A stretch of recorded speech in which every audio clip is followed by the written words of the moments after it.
This one question says, August 19th, I guess is the date. Hi, Melanie. As one of the multitude who has first woken up to my own true nature through reading your diary, I thank you for all you have done and are still doing.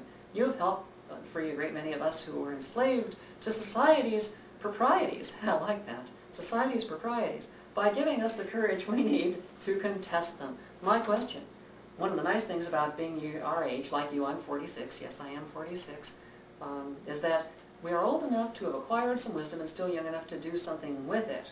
Well, I know I'm old enough to have acquired some wisdom. As to whether I have or not, I leave that to others to determine. I'm not sure I'm young enough to do anything with it, except patter on and on. It says, I frequently ponder why I've been asked to cope with this particular challenge in my life. Was it doled out to me at random? Am I supposed to learn some truth from the experience and then act on that knowledge? Or did I somehow choose to live this life for a reason I can't yet remember? Surely you must have asked yourself a similar question during the past 10 years. We all have challenges in our lives, but why was I given this particular challenge?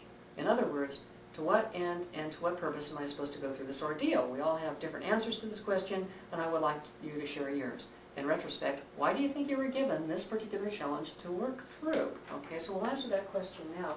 No questions. Okay, if you go back and forth too fast, it'll overburden, it'll shut down. Anyway, yeah, limited memory on this computer. This is stuck together. It's kludged together with spit and chewing gum. Okay, why was I given this particular challenge? Me, as opposed to any other of the thousands and thousands of transsexuals in the world, why was I given this particular challenge? There's a philosophical question there, and there's a couple of answers. One's a philosophical answer, and another one might be a scientific approach as to why I ended up transsexual as opposed to not someone else.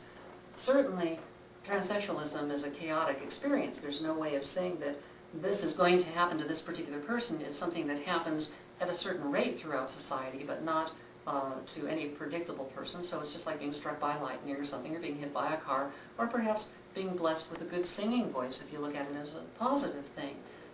Philosophically, why was I given this ordeal? Well, was it really an ordeal? Was it any worse than any other ordeal? Does everyone have to have an ordeal? Personally, I like to think, on a philosophical side, that every life is like a scanning line on a TV set, and that some lives are existing at the same time, like they're all scanning out the same frame. But frame by frame of the picture, there's other lives too, but they're all really a continuation of the same line that just sweeps back to the back and then scans the next line.